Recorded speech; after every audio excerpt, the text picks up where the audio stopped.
हाँ जी धुंध शुरू हो गई है धुंध पैनी शुरू हो गई है हाँ ते राती पौनी 4 वजे पई है ते अज 8 वजे अच्छा। पई ते चले हो हुन नहाउण लान चले हो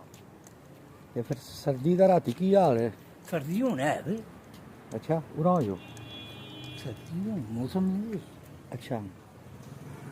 चलो आओ मैं थोड़ा मैं भी चलना ਤੁਹਾਡੇ ਨਾਲ ਤੇ ਰਾਤੀ ਫਿਰ ਉਹਦੇ ਵਿੱਚ वो 4 सवेरे उत्थे सिर्फ ना उत्तों छत से ही उठाया सो है जरा ਉਰਾ ਹੋ ਜਾਓ और अगों पिछों तो तुहानू पता ही है ना खुला ही है पासा ਅੱਛਾ ਤੇ ਉਹ ਸਹੀ ਨਹੀਂ ਹੋਇਆ ਸ਼ੈੱਡ नहीं कदों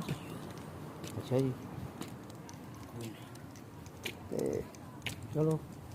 ਤੇ ਡਿਊਟੀ ਕਿੰਨੇ ਵਜੇ ਤੋਂ ਕਿੰਨੇ ਵਜੇ ਤੱਕ ਹੈ 6 तो 6 ਸ਼ਾਮੀ 6 ਵਜੇ ਆ ਜਾਂਦੇ ਹੋ हाँ ਤੇ ਫਿਰ 6 ਵਜੇ ਤੱਕ हाँ 6 तो 6 6 ਤੋਂ 6 ਚਲੋ ਜੀ ਰਾਤ ਤੇ ਬੜੀ ਲੰਮੀ ਹੈ ਤੇ ਠੰਡ ਵੀ ਵਾਵਾ ਹੈ हाँ हैं? ठंड तो फिर है ਤੇ ਮੇਰੀ ਤੇ ਇਹਨੇ ਜੀ ਕੁਲਫੀ ਜੰਮਣ ਲੱਗ ਪਈ ਹੈ ਆਹੋ ਤੇ ਜਨਾਬ ਮੈਂ ਚੱਲਾ ਜੀ ਵਾਪਸ ठीक है ਠੀਕ ਹੈ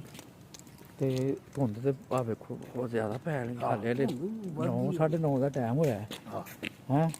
ਧੁੰਦ ਵਾਹ ਪੈਣ ਲੱਗ ਪਈ ਮੈਂ ਤੇ ਚੱਲਾ ਜੀ ठीक है ਬਾਏ ਬਾਏ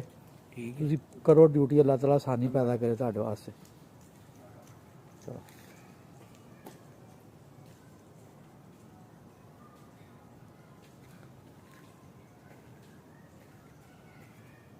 ਲੋ ਜੀ ਇਹ ਗਾਰਡ ਵਿਚਾਰਾ ਥੋੜੀ ਜਿਹੀ ਤਨਖਾਹ ਹੈ ਤੇ ਸਾਰੀ ਰਾਤ ਵਿਚਾਰਾ ਡਿਊਟੀ ਕੱਟਦਾ ਰਹਿੰਦਾ ਹੈ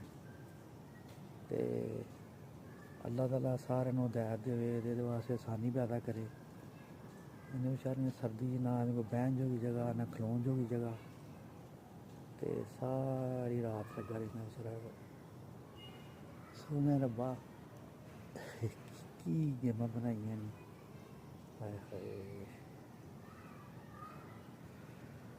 ਉਫ